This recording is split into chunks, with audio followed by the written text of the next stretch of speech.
So what I want to run through today is how we can create a process to prioritize top quality candidates, how you can balance using technology with human processes, because we all know it's a very difficult job reviewing CVs, so technology isn't going to be able to automate everything. We're going to run through some of the technologies that you can use to help you find suitable candidates quicker, and as well as that, the overall results that you might be able to see from using screening technology. So starting off with the human side and the process side of how we can actually prioritize candidates. So I know for myself, reviewing applicants for different roles that we are hiring, sometimes the part that takes the most time is the actual decision. And sometimes we set up the process to be a decision, either shortlist or regret. And it's quite hard in terms of figuring out who is being shortlisted, who is being regretted. And the reason that I wanted to run through this particular priority level process is that it gives you more options and allows you to make quicker decisions. So if we create a priority for all of our candidates, for example, from suitable, these will be candidates that apply, that have a certain set of criteria that mean that they will be perfect and ready to move into the first stage of your recruitment process. Potential are candidates that you're not 100% sure on, but you do think that they're worthwhile reaching out to, but it is going to take a bit more work to actually get them into the suitable category. Future potential are candidates that may be suited for a role that you have coming down the line, or maybe a candidate actually just needs more experience before they're brought into that suitable bracket. And then no potential are the candidates that you regret straight away, want to remove them from your view really, really quickly. So I suppose what actually happens when, so we have all of our candidates that are coming in, let's say into a new candidate step. Now that we have all of these different levels, that then means that you can then focus on the suitable candidates first, make sure that they get to the hiring manager or get to a phone screening first.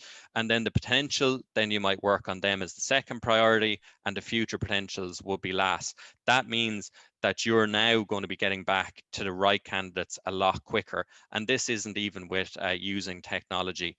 You could do this on an Excel spreadsheet or whatever system you use. You could set up this process. Another thing that I would recommend everyone to do is to actually categorize in terms of how someone fits into one of the priority levels. So for example, you might have 5 points for a candidate to fit into a suitable category. What would the particular experience look like, etc. And that will then be able to help you really decide who moves into these different levels. So now that we have a process in place as the candidates are coming through, now we want to look at the different data that's actually available to us to help us decide who is shortlisted. So we've got a resume which has lots of different text in terms of the candidate's experience, years of experience, skills and abilities, etc. Applicant questions, custom fields. We now have social profiles. As well as that, anyone involved in high volume recruitment as well would have previous job applications, because you're more than likely going to be getting repeat applicants over and over, and being able to actually look back over the previous applications and what happened with that particular process. And then as well as that, video questionnaires. So before we kick off into the different technologies that I'd recommend using, we have a poll.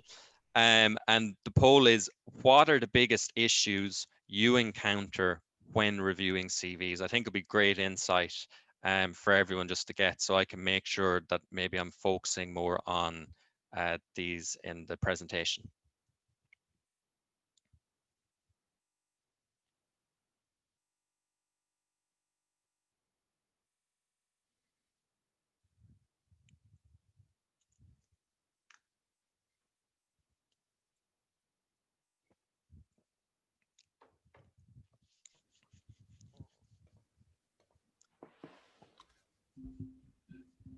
Hopefully you can all see Yeah, that that's poll come up there. and Sorry, happen. my microphone, I did the classic mute, unmute, mute, etc. So if you can't see that poll, it's what's the biggest issues you encounter when reviewing CV. So not enough information from the candidate, candidates not meeting minimum criteria, repeat applications, candidate commute, or visa requirements.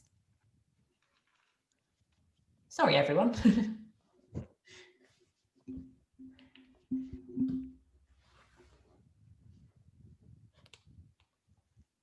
We'll give it another 10 seconds or so. If you can't see the poll, feel free to pop your answer in the chat function.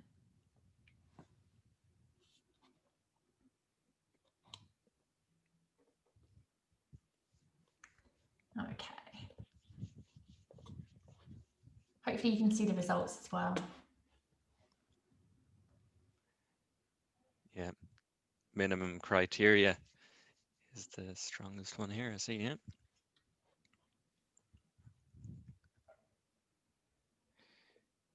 Great. Yeah, so thanks very much for filling in that poll. Yeah, definitely the minimum criteria is something that we can look into throughout the different technologies. So just so I can move on. Sorry, my slides now are not working. Here we go. Yeah, the first technology that I just want to look at is artificial intelligence, or AI as it's more commonly known. AI is a technology that can be used with many different stages of the recruitment process, from candidate generation, and as well as that, we will focus on the reviewing of candidates today. AI is definitely a new and still evolving technology that's only getting better with time. And I think one of the key, I suppose, things that I find from speaking with HR and recruitment leaders is that they feel that AI wouldn't be strong enough at picking up on specific skill sets that maybe only a human eye would be able to pick up on. And I suppose that's one thing that I think we all just have to clear up when it comes to AI, is that AI isn't as strong as the human eye for picking up on details like, for example, the previous company that the candidate has worked for. Is that suitable for the company that you're recruiting for example?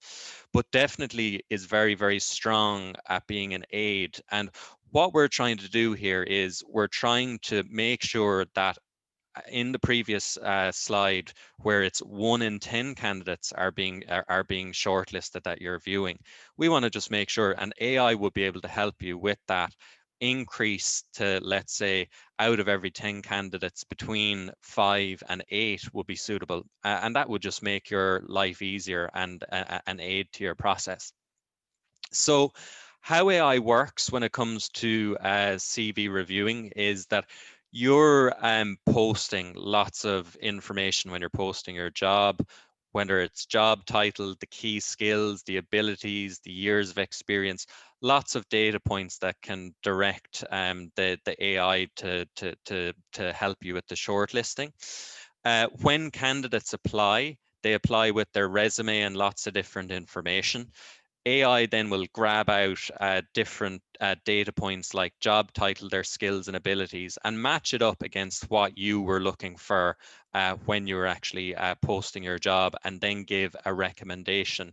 It works differently within lots of different systems. There's tons of different AI solutions out there, but for example, within Occupop, we do it in a way that each candidate would receive a relevancy score from 0 to 100, but there's multiple different ways that AI can work in that sense. Years and years ago, there would have been a lot of keyword matching solutions where, for example, you would say, I would like to see CVs that have Java mentioned on it the most, and all these different types of keywords. AI is taking that to another level where, for example, if someone is applying with a Java developer job title, it works off word clusters.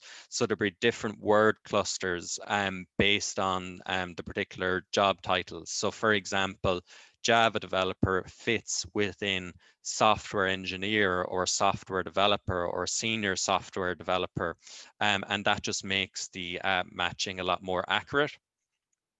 So some of the pros to using AI is that you are going to get access to suitable candidates quicker.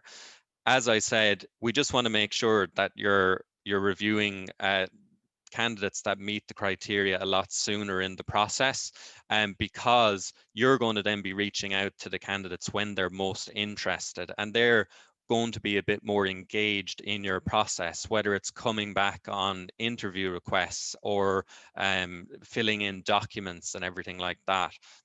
And as well as that, AI reduces recruiting bias, because AI is unbiased unless you ask it to be.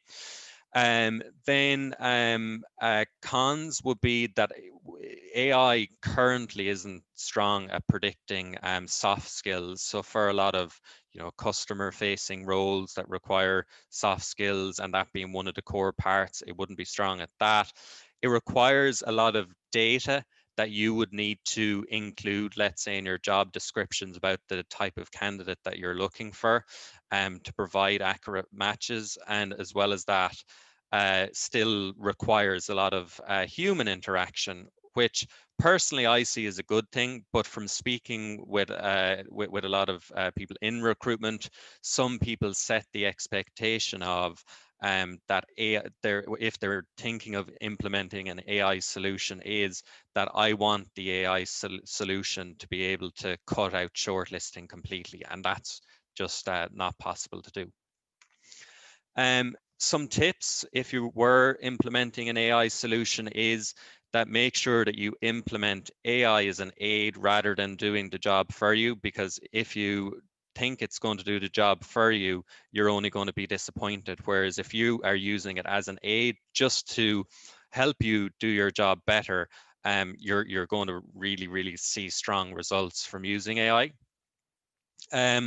Make sure that you add previous applications to the particular AI. So for example, candidates that you have hired versus candidates that were regretted or rejected at different stages of the process, just to make sure that the matching is actually working well with data of previous roles, which would make it more accurate going forward for you as well.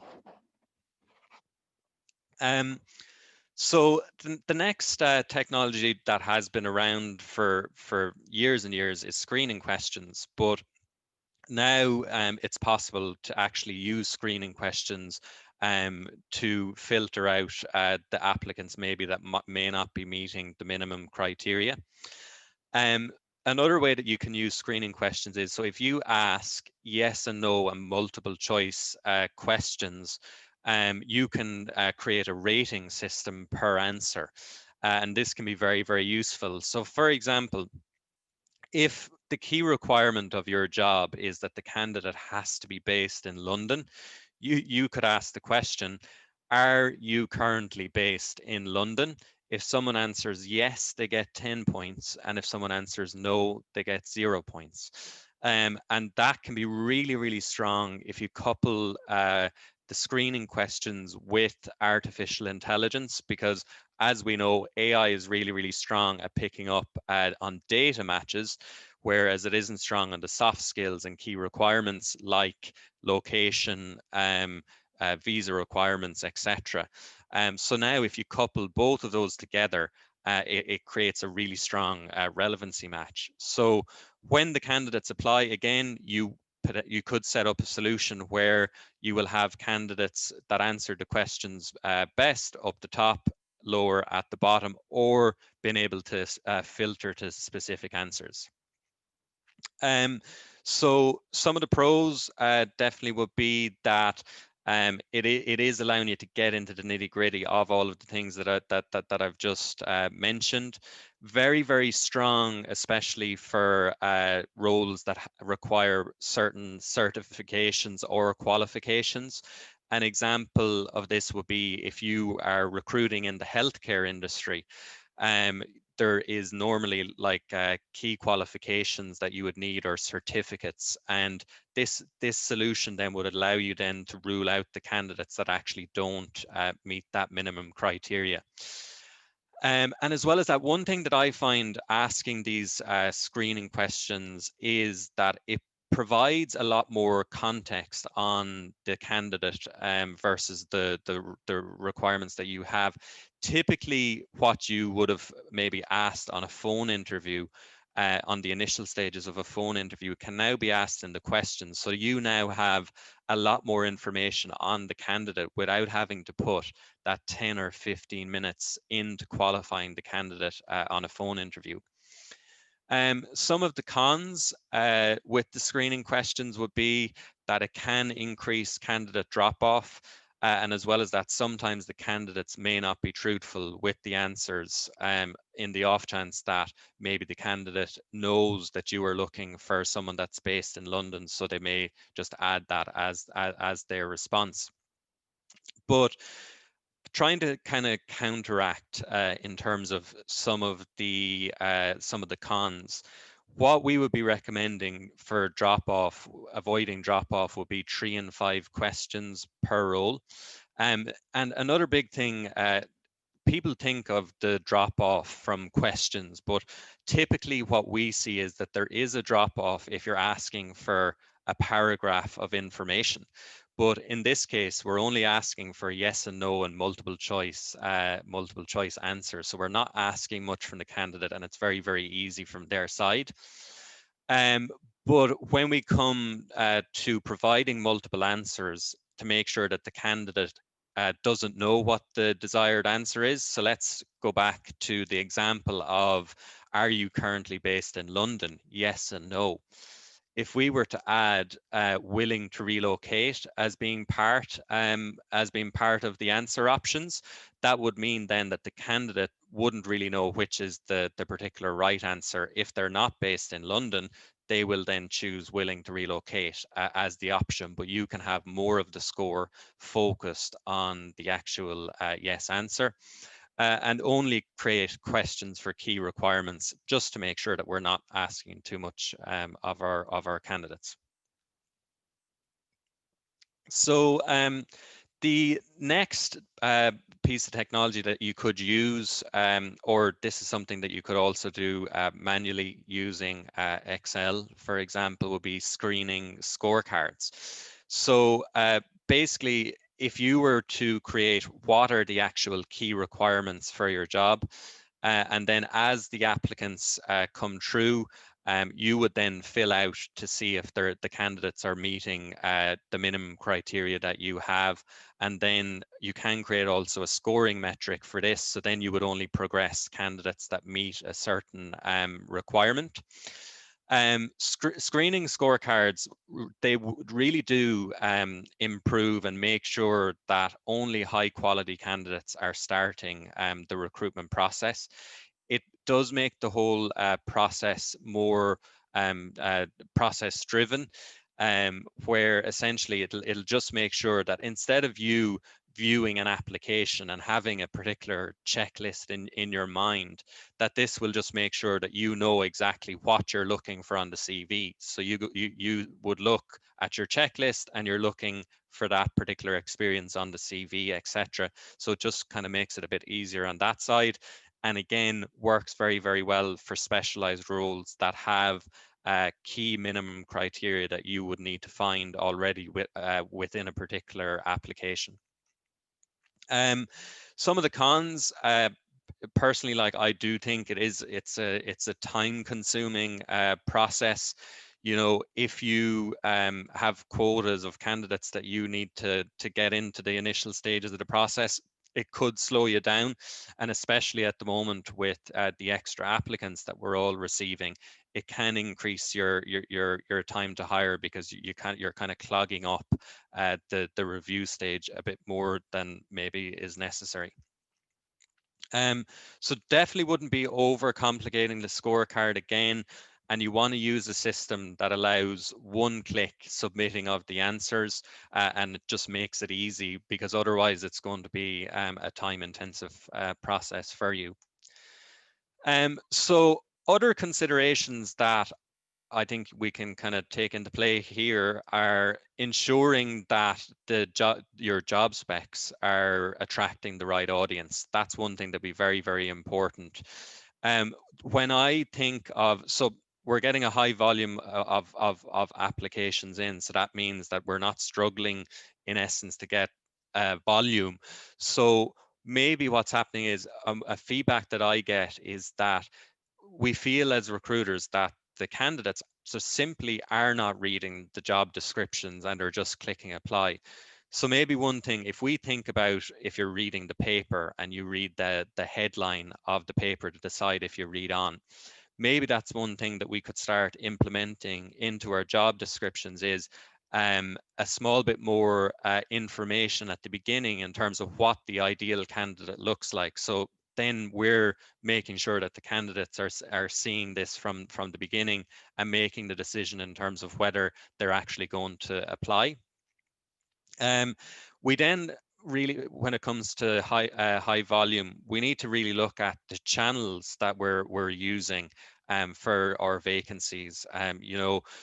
Let's say, for example, if you're hiring office-based staff, LinkedIn might be the platform to look at, whereas for hospitality roles, for example, Indeed might be very, very strong at those.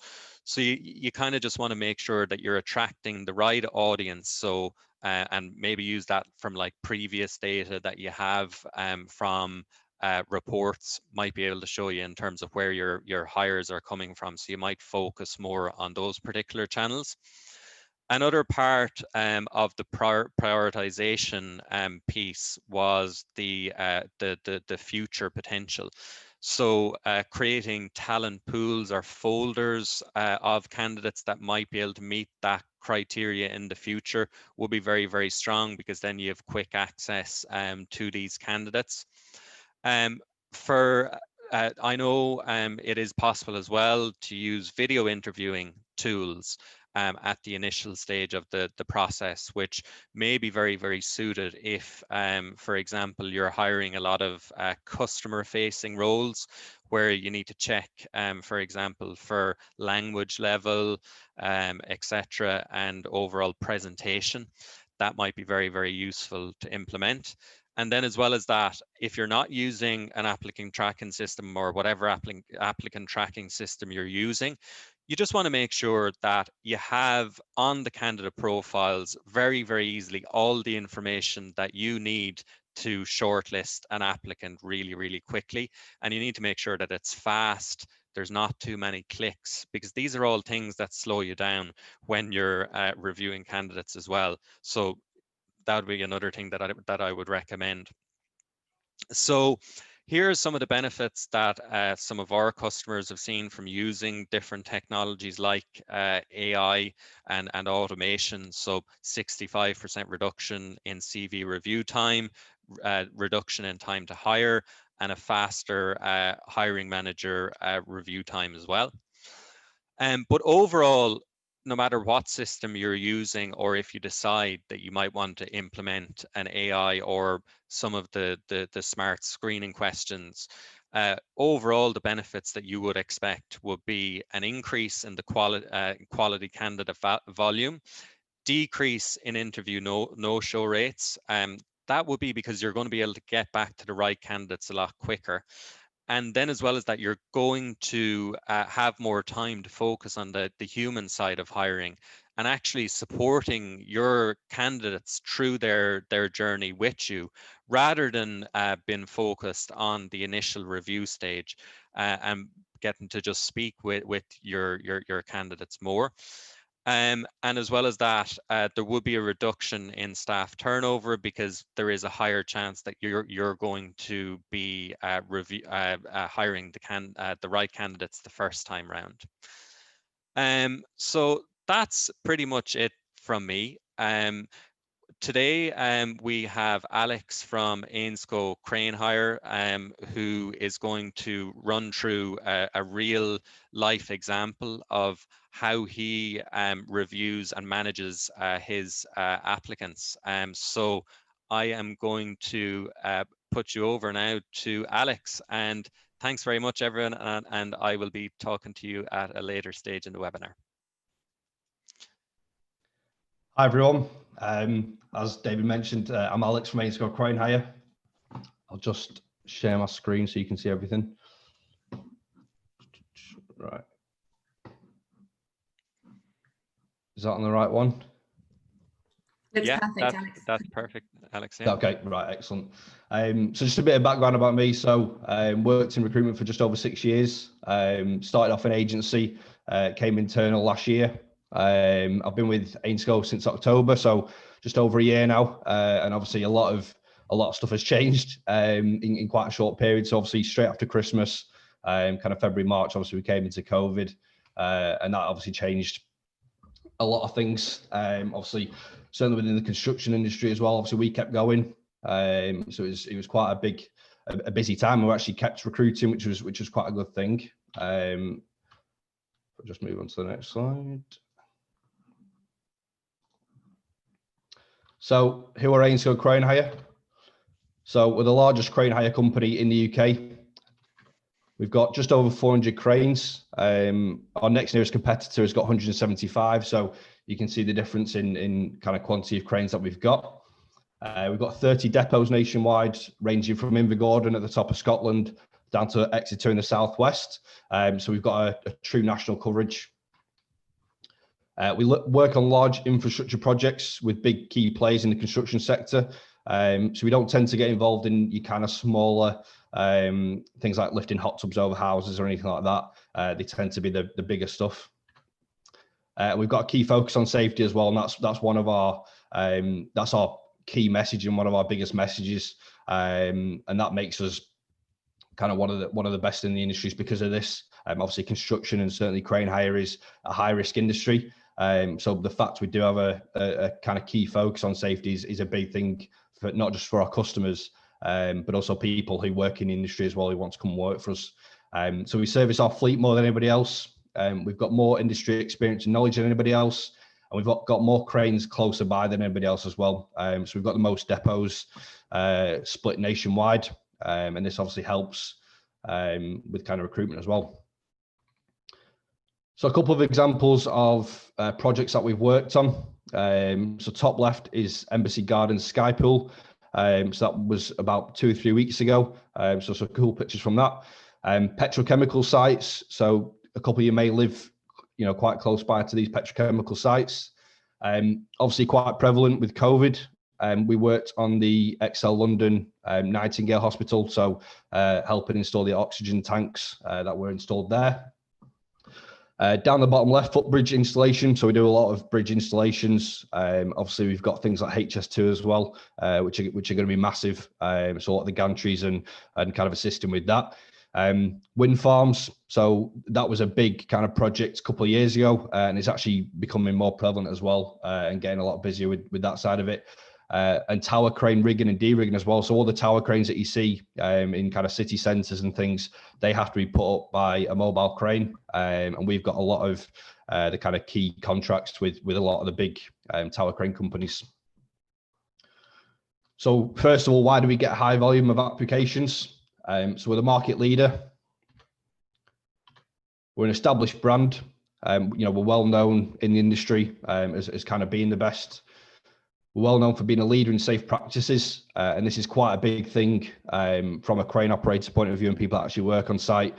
People have got families. There's a lot of companies that might cut corners, but we're very kind of big on kind of safe practices. So people want to go home to their families at night, and you only have to Google crane accident to see how many different things that go on. So people like to come work for us because they know that they've got, there's more chance of them going home safe at night, which is obviously a really good thing. We work on big and exciting projects, and we have a large social media following as well. And this plays a part in our recruitment, certainly on the operational side of it as well. We recruit a lot through Facebook, certainly for the crane operators.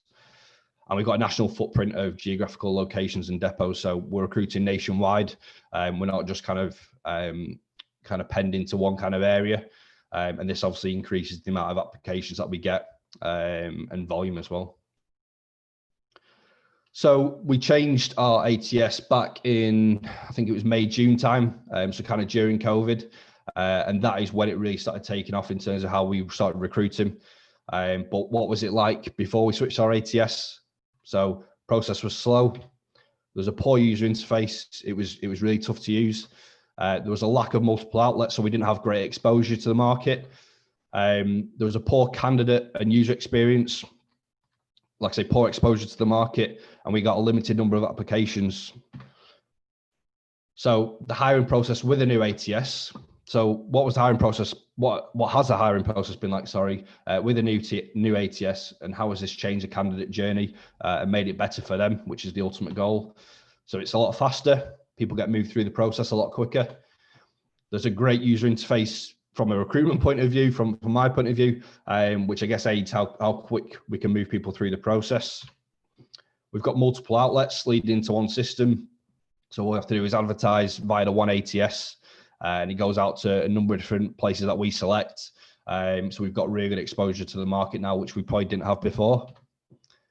Great candidate experience and fantastic user experience. So with the benefits that we get with our ATS, this obviously provides a great kind of experience to the candidates, and their journey's a good one. And like I say, we've got fantastic exposure to the market now, which we probably didn't have before we moved ATS. And as a result of that, and certainly with COVID, we've got a great number of applications coming through, which also we've got to manage. So how has our new ATS helped with managing high volume applications? So a bit of a kind of example. So back in July, we were recruiting an IT support analyst, and this was kind of a junior, also looking at kind of the graduate market. So as you can see there, 112 applications. I think we advertised this on a Friday, and kind of coming in on a Monday, we'd had about 90. So in comparison to kind of what we used to have, probably would have been about 10. And that's no exaggeration. It would have been that much of a difference.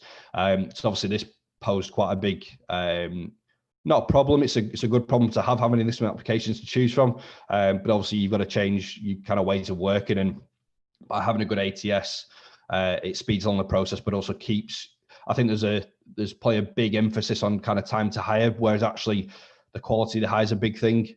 So being able to manage that effectively is quite a big thing. So that's an example of a role that we had. The candidate journey. So if you start from the bottom, so CV was received. The good thing that we've got with the ATS, which I'll move on to, is a drag and drop feature, so we can literally move somebody very quickly into the next stage.